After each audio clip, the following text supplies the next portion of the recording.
little heavy metal on a Thursday.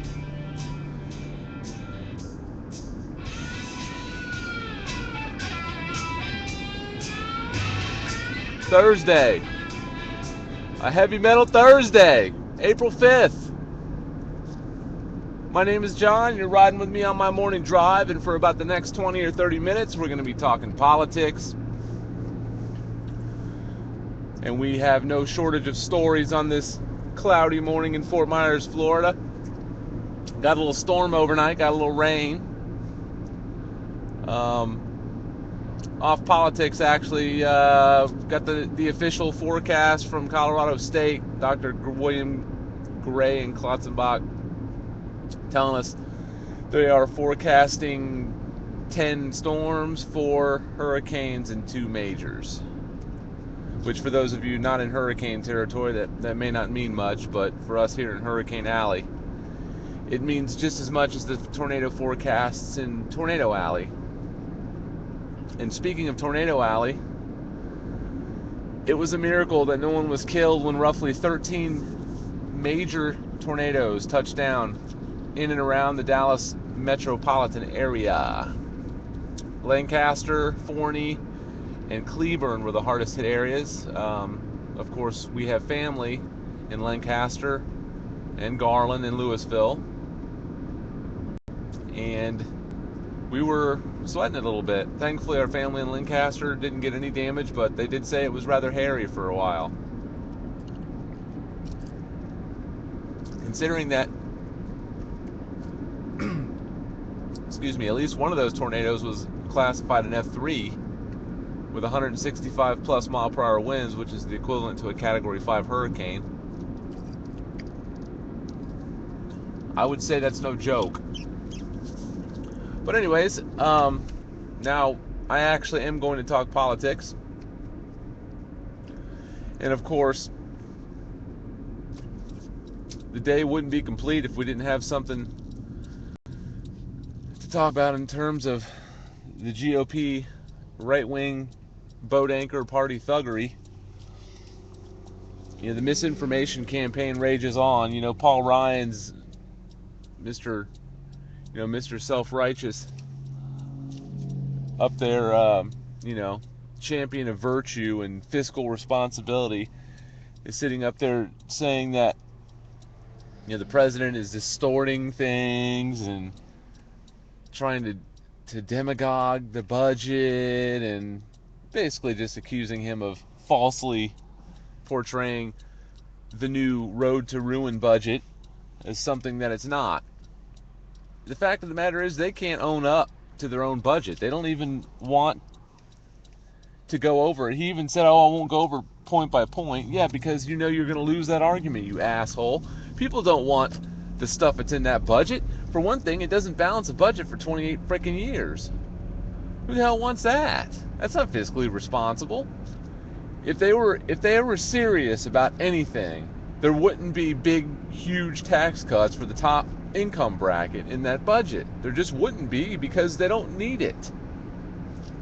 Golly, man. I mean, it's so obvious. It's a reverse Robin Hood. And then, of course, Mitt Romney's up there saying that President Obama, in his speech to the AP day before yesterday, which, by the way, is on the front page of our website, shredoftruth.com.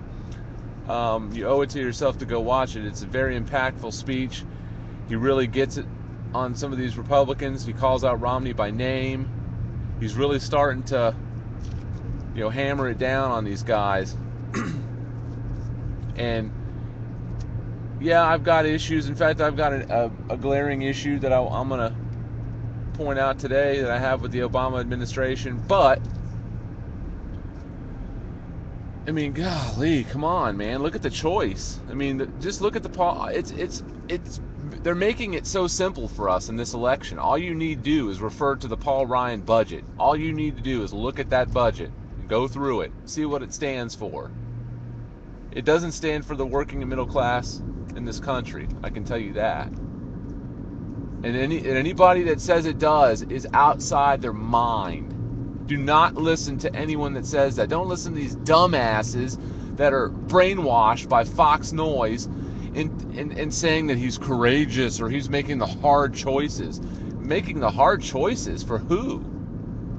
Giving millionaires and billionaires and corporations $287,000 a year more money in tax cuts is making a hard choice? Are you freaking kidding me? When the median income in this country is $49,000 a year?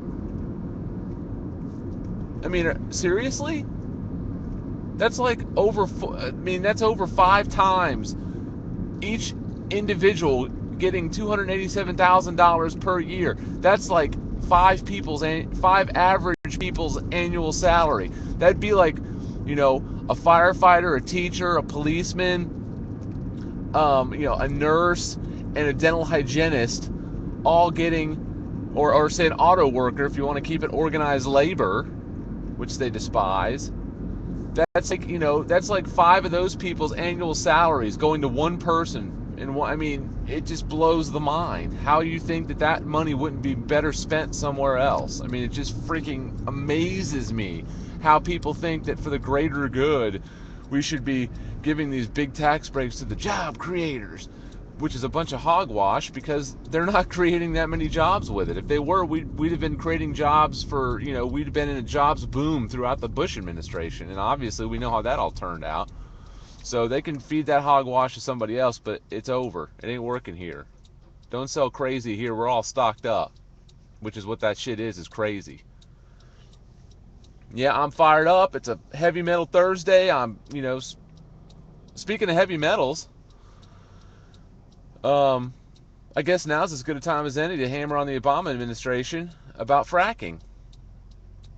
Mark Ruffalo has started waterdefense.org. I will be putting that on my green website, which is smartgreenhelp.com, and I also will have it on shredoftruth.com. And feel free to email me at mymorningdrive@shredoftruth.com with any comments or suggestions. I'm always open to them. I look forward to, anybody wanting to write something, send me. I'll post it on the website if it's good. Can always use featured bloggers.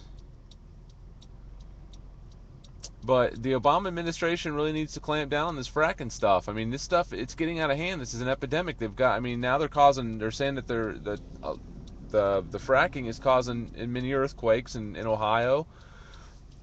Excuse me. And in Pennsylvania, people's drinking water is just being contaminated. And, they want to say, oh, we're going so deep that, they got the Exxon commercials that are out there with these freaking squeaky clean looking guys on there talking about hydrofracking and making it sound all harmless. And, just like oil drilling is safe. It's so safe. Yeah. Okay. Tell that to the people in the Gulf of Mexico that lost their livelihood because of the BP oil spill. Or Alaska, where Exxon Valdez destroyed an ecosystem for a while, and there's still pockets of crude oil, you can dig up on the shore in Alaska where that thing ran aground. I mean, and where all the oil was spilled. I mean, I'm sorry, you're not going to tell me that stuff's safe. And just like fracking, I mean, Mark Ruffalo was on the Ed Show last night talking about that. He was talking about how, they're going down so many feet or whatever below the water supply, but the fact of the matter is they're doing deep well injections. Gases are leaching out. They're getting outside the casing.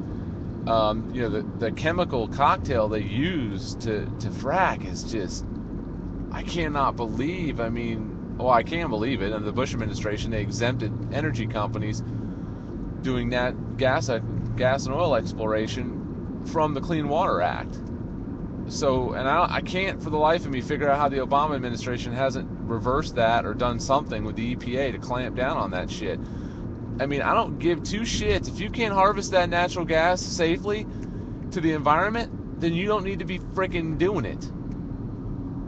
Or take that oil company, take the oil subsidies, and, give some of that oil subsidy money to natural gas companies if that's what it takes in order for them to harvest it naturally. I don't have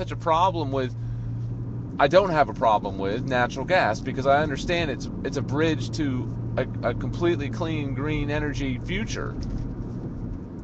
But as Mark Ruffalo pointed out last night, a lot of these people like to say that we have 100 years worth of natural gas and we have an almost unlimited supply and blah, blah, blah, and blah, blah, blah, and all the other nonsense they like to spew out of their pie hole. But fact of the matter is, we only have about 20 years worth of natural gas.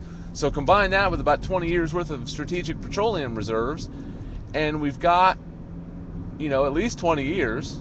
I mean, maybe 40 years, because if you combine the two together, if you can say natural gas and petroleum reserves as to power the country if we just relied on those two sources, that might last us for 40 years. But honestly, we really need to be on about a 20-year window. But as long as the boat anchor party has tied itself around the ankles of the country and won't allow us to move forward with alternative energy, either because they think it's some part of a global warming conspiracy or some other happy horse shit, when in actuality it saves money and it's much better for the environment, but they can't for whatever reason, they're just not on board with it. I don't know why, because granted, up front it might be it might cost some money, but they're going to make more money off the technology once if they were selling clean energy sources, or they had some sort of offering. It's proven that people will pay extra to be green. I know I would. I know a lot of people would, just because being good to the environment is important to people. And I don't understand why it has not become important, or why there is such a distaste for the environment among all these people, especially the so-called Christians. I don't think God or Jesus, or whatever you want to call him, would be appreciative of us destroying the environment maliciously, knowingly. I just don't see him on board with that. I mean, do you think Jesus the fisherman, would be happy that he's catching fish with 2 heads, or fish that is probably going to kill him because it's got so much toxin in it, and that was completely preventable? I mean, it's not like that naturally occurred. So don't feed me that happy horse shit that this stuff's naturally running its course, just like they like to feed you that happy horse shit about the environment warming naturally. It's like, yeah, there's a natural cyclical warming that occurs, but nothing on the order of this. So quit denying it, all you dipsticks who think global warming is a hoax. No, it's not a hoax. The Republican boat anchor party is the only political party in the whole world that does not subscribe to the theory of man-made global warming. So, I mean, that pretty much shows you they're back in the Stone Ages, which we already knew. I mean, the fact of the matter is, sometimes you may step back and say, you know what, maybe I should try to look at things from both sides of the argument. But I've done that for so many years, and I'm never wrong, that anymore I just don't even bother. Excuse me, because I know what Fox News is putting out there. Fox News and the rest of the conservative media. I see these bumper stickers running around saying, I don't believe in the liberal media. It's like, liberal media? I don't know what media you're talking about, but the only liberal media I know is Progressive Talk Radio and MSNBC and Current TV. But, I mean, those people are fighting the good fight.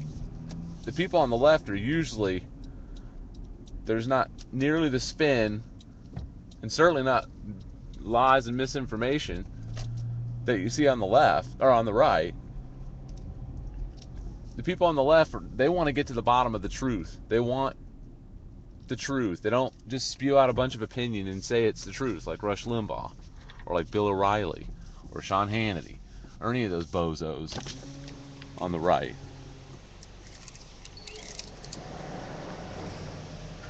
Whoa. Sorry, I'm pulling into the parking garage here, and I'm encountering a little bit of traffic. But that's the thing, is I know we're in the right. I know we're correct. I know we're on the right side of the argument, because we don't deal in lies and misinformation. And time again, the right-wing boat anchor party has proven itself to be disingenuous, dishonest, and outright deceitful. And if you guys don't see it, then you are absolutely blind to it, because it's absolutely happening. I mean, all you need to do, you can go to MediaMatters.org, and people say, oh, Media Matters is biased and so on and so forth. No, they're not.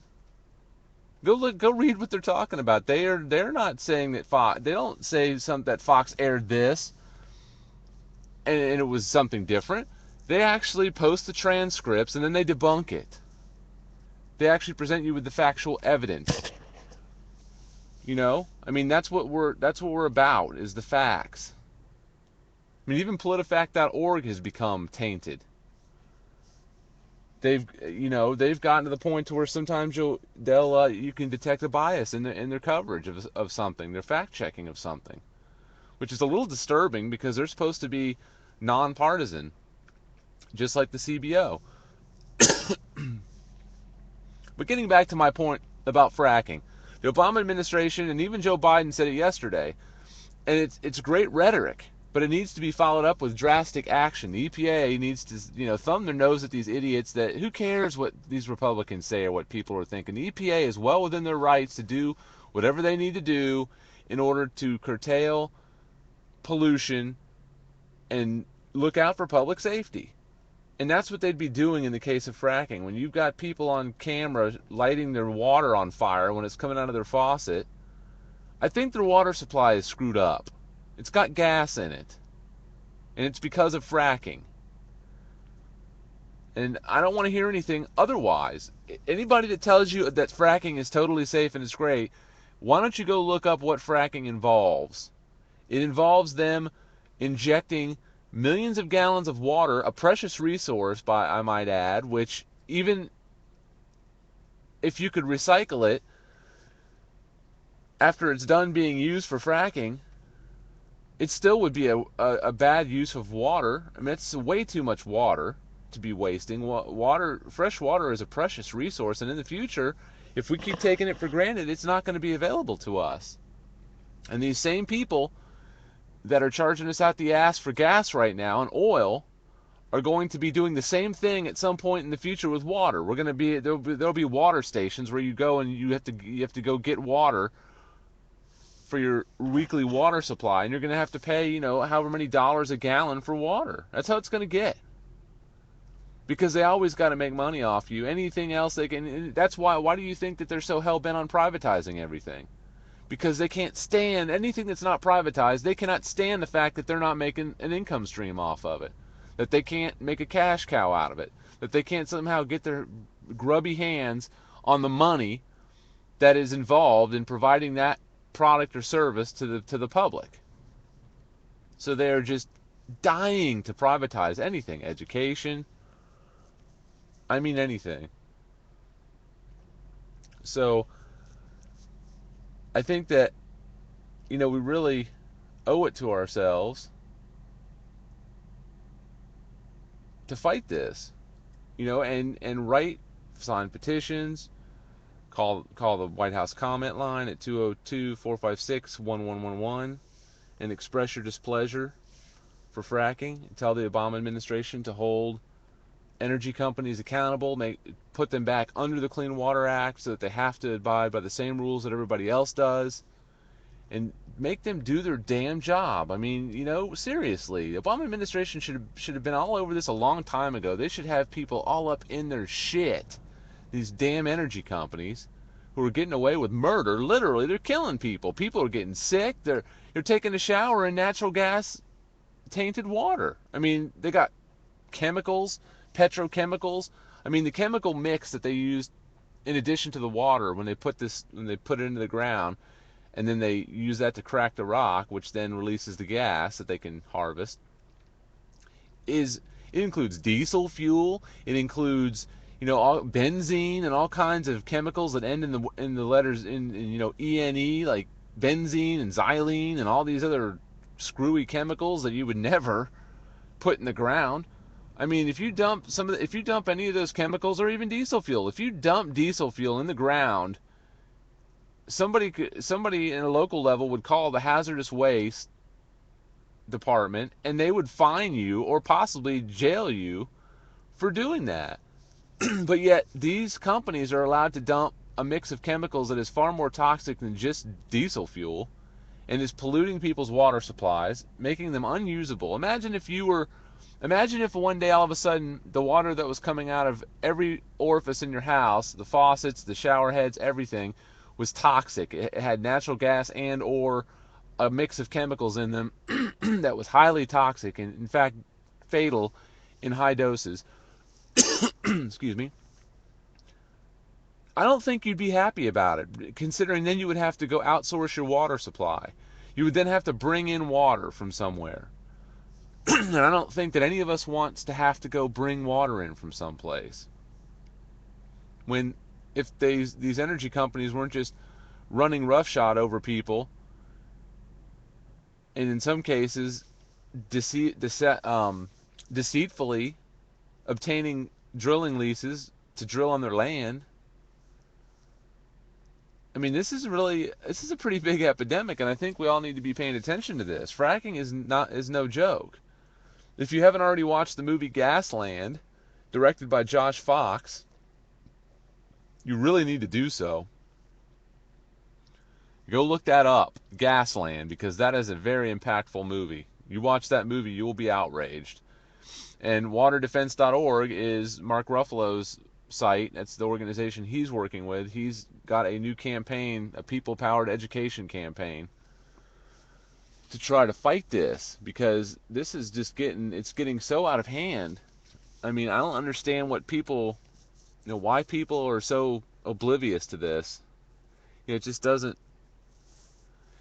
It just kind of blows the mind a little bit as to how people are just okay with this. You know. I mean, obviously not okay with it, but I mean, people need to be more outraged. We need to be doing something about this. This is just an absolute outrage, people. And that's my beef with the Obama administration. Granted, I think they're in the right mindset. Vice President Biden was saying it yesterday. We have to be able to do it safely. And that's my thoughts. I'm not unrealistic. We can do lots of good things with natural gas if we don't have to. I don't believe that we should spend hundreds of billions of dollars, as some are suggesting, to convert our infrastructure to a natural gas infrastructure, because I think that would be stupid. I do think fleet vehicles are a wonderful idea. If we can, there's plenty. GM offers 18 different models of natural gas powered vehicles, but none of them are sold in the United States. That tells you something. So you bring those 18 models of vehicles stateside, offer them stateside, and voila, instantly you've got, anytime somebody's going to upgrade their fleet, Ford, I'm sure, could do the same thing, Chrysler, whoever, that provides fleet vehicles. They can convert some of their models that are popular for fleet use and 18-wheelers to natural gas. They can run on that with relatively minor modifications, or maybe not minor, but, nothing outrageous. And if we did that, that would go a long way towards putting a dent in petroleum usage. It would lower emissions because natural gas does burn cleaner. And it would also say, if you lower demand, then obviously your dependence on foreign oil goes down. And between that and the strategic petroleum reserves, in the meantime, we need to be investing hundreds of billions of dollars, if not trillions of dollars, in alternative energy conversions. That means solar and wind, geothermal, biofuels, all of the above. Not nuclear, because nuclear is not cost effective when you factor in waste, which I don't believe that's factored in most of the time when people are talking about nuclear. That and also the fact that, you've got only so much space that you can put the waste. And who the hell wants that highly toxic, disaster-prone waste lying around? Nobody wants that. Somebody will get that shit and make a dirty bomb out of it. Nobody wants that. Hell with nuclear. I mean, that's fine. The ones that are in power now, don't take them down yet unless they're, at risk for a disaster. But we don't need to be building any new ones. That's for damn sure. Because it's just, if you're going to spend all that money on nuclear, you may as well spend it on some other clean alternative that doesn't have the risk of a waste disaster or an operational disaster.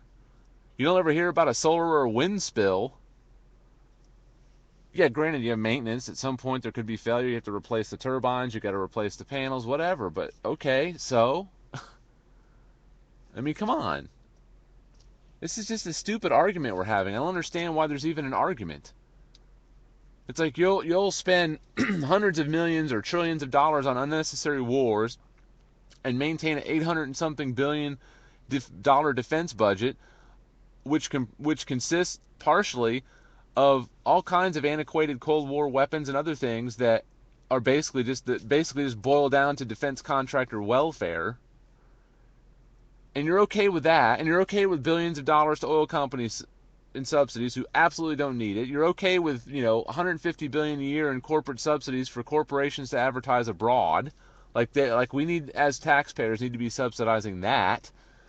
I mean, you could just go down the list of shit that this country spends its money, its taxpayer dollars on that are absolutely just asinine, and invest that in alternative energy and infrastructure, put tons of people to work, improve our smart grid, and do all kinds of other things along the way. But no, we're going to hem and haw that alternative energy costs too much. That's the joke of the boat anchor party. They are absolute boat anchors, worthless hunks of crap tied to the ankles of this country, keeping us from doing anything except barely keeping our head above water, if that. And I'm just really sick and tired of the whole damn thing. I hope you are too. I hope sick and tired enough to where you will get energized, involved, engaged, and do something about it. Make sure you vote and vote right. Do research on these candidates and make sure you're voting for somebody who you feel good about. I mean, granted, yeah, I know. I'm the one saying that you got to put aside your differences with the Obama administration and vote for the lesser of two evils. I understand that sounds bad coming from me, who's trying to preach activism. But the fact of the matter is you have to be pragmatic. That's one of the reasons why I like Obama still, is because he is pragmatic. Yeah, the guy hasn't done everything right. Of course not. No president's done everything right. I mean, far from it. He hasn't lived up to all of his campaign promises. No president ever lives up to all of his campaign promises. I think Bill Clinton lived up to probably 70% of his campaign promises. That's not bad. Obama's lived up to quite a number of his campaign promises. I don't need to go down the list, but you can go to whatthefuckhasobamadoneSoFar.com, and there's a nice extensive list of the things that he's done. So for all those people who seem to be at a loss to remember what he did, you can also go to our website, shredoftruth.com, and on the front page in the right-hand column, there's a little video window that says The Road We've Traveled. That talks about some of his accomplishments. This isn't a rah-rah show for Obama. I have issues with his education platform. Artie Duncan is a complete disaster as an educational secretary. He should fire Artie Duncan for his second term. First thing he should do is fire Artie Duncan and hire Diane Ravitch, a known conservative who understands what we need to do with our educational system in order to get back to its previous glory. Our public education system has been fine for decades. It's done a great job of educating millions of people. But as Republicans continue their relentless attack to privatize education through defunding and eroding at the very foundation of public education and turning it into a test-taking marathon, it's a self-fulfilling prophecy. They can say, oh, public education is going down the tubes. Well, yeah, if you take billions of dollars out of public education, it's going to go down the tubes. Education's never been properly funded throughout time. And once you take a underfunded part of, a part of our culture and you defund it even further, it's going to be worse. Of course it's going to be. It's like I say, it's a self-fulfilling prophecy. They can say, oh, see, look, it needs to be privatized. We can do it better in the private sector. No, we can't. We need people with brilliant minds like Diane Ravitch, not this waiting for Superman happy horse shit based on charter schools and privatization and freaking test scores. That's not what we need to be looking at. Both my parents are teachers. My mom's been a teacher for 40 years. My stepdad's been a teacher for 20 years. I'm sorry, but they're disgusted with Obama from an educational standpoint. Race to the top is killing them. Race to the top is a joke. We need Diane Ravitch in there. The Death and Life of the Great American School System, or the Great American Public Education System. I can't remember exact, but it's on our website, shredoftruth.com. If you go there and you scroll down the left-hand column on the further down the page, Real Solutions for Education, the book cover, there's a banner ad right there with the book cover. You click on it, take you there. You can read about the book. The book is, I haven't read it yet, but my parents have informed me that that is the ultimate solutions for education. And like I say, she's traditionally conservative, but she's got the right ideas on education, which shows you, my parents have always been Democrats. Our family's been Democrats as far back as you can remember. But they're pragmatic. If somebody on the other side, on the right side of the aisle, a conservative, has good ideas, then we're willing to listen to them. And I'm the same way. If conservatives had good ideas, I'd be willing to listen to them. If they came up with a good idea, I don't care if it came from a conservative, as long as it's a good idea and I agree with it. Then it'd be great. But unfortunately, we don't see much of that, if any of that. So that's one thing I have an issue with Obama on. The environment's another one, which I'm outlining something in this episode that we're broadcasting right here. The fracking issue. I know he's mentioned it before. He's definitely concerned about it. Blah blah blah. He's given it lip service. Now he needs to follow it up with action. That's the other thing I have an issue with Obama is his rhetoric is top notch, but his actions don't always follow the rhetoric, which is a problem. I mean, realistically, Obama, similar to Bill Clinton. I'm not comparing him to Bill Clinton because I still think Bill Clinton was a better president. But considering his lack of experience and everything else and the conditions he was given, I think he's done a great job overall, despite the minor issues that I've had with him. But he's like Bill Clinton, a centrist corporate Democrat.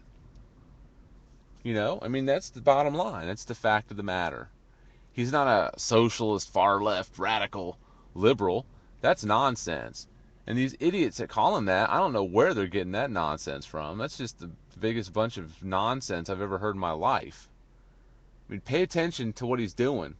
All these ideas, are basically stuff that Reagan was doing. He's not further left of Reagan. He's really more, he's far right of where we should be as a country. This country is a center-left country, as evidenced by polling on many of the issues. And anybody that denies that is fooling themselves. And that's, speaking of polling, we've got the latest Gallup poll showing Obama ahead by like 49-45 over Mitt Romney. How the fuck is he only ahead by 4 points? That's concerning to me. This country is that dumb? You guys have amnesia? Does this country have amnesia to that degree? You don't remember what happened in 2008, and you're going to give the Republicans back the White House so that they can do that shit all over again, but worse? Mitt Romney's policies are like George Bush's policies on steroids, at least what he's talking about. Now, whether or not he ends up being that way if he were to be elected president remains to be seen. Mr. Etch-a-Sketch, you don't know what the hell he's going to say from one day to the next. So, he's a slick fish. You just don't know. So, anyway, I think I've ranted enough on a Heavy Metal Thursday. I think we're probably at an end here. I just would urge everybody to please turn out and vote. Vote for the progressive candidates that I've mentioned at Blue America. Alan Grayson needs to be back in there. Elizabeth Warren needs to be in there. Bernie Sanders needs to be reelected. We have to have these people that are going to fight for us, not for the corporations, not for the lobbyists, but for the people who put them in office. That's what it's all about. And I think we lose sight of that. And I really don't understand, why it is that people, despite anything that you might perceive about our voting, about our political system, voting still does matter. Because my vote won't count, this or that. Well, you know what? Maybe, say for instance, somehow that a percentage of the votes don't count or they get thrown out because, voter fraud, or not voter fraud, but funny business. Say Republicans or whatever are pulling their shenanigans, and they're disenfranchising votes or whatever. Well, if we only have a turnout of say 50%, then that just means that's that many, then only a certain percentage of that 50% is going to be counted. Well, we can overcome that by increasing our turnout. If our turnout is 60% or 65%, which would be unprecedented almost, it's really going to be difficult for Republicans to combat that.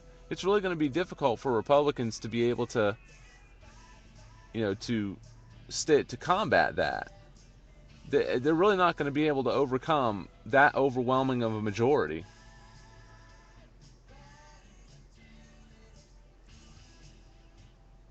Think about it. Which is why it's so important that you vote this election and any election. And if the people that we put in there don't do what we want them to do, they're not listening to the people like we expect them to, then in 2014 we'll get some new people in there, people that will, and we'll just keep trying it again until we find people that are going to do what they're supposed to do. And in the meantime, hopefully we can manage to swing some majorities that will allow us to introduce legislation to erode even further the corruption and the flawed system that we have in there that allows money to control everything.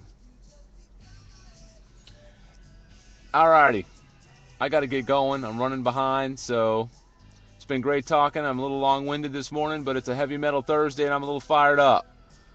I'm out of here.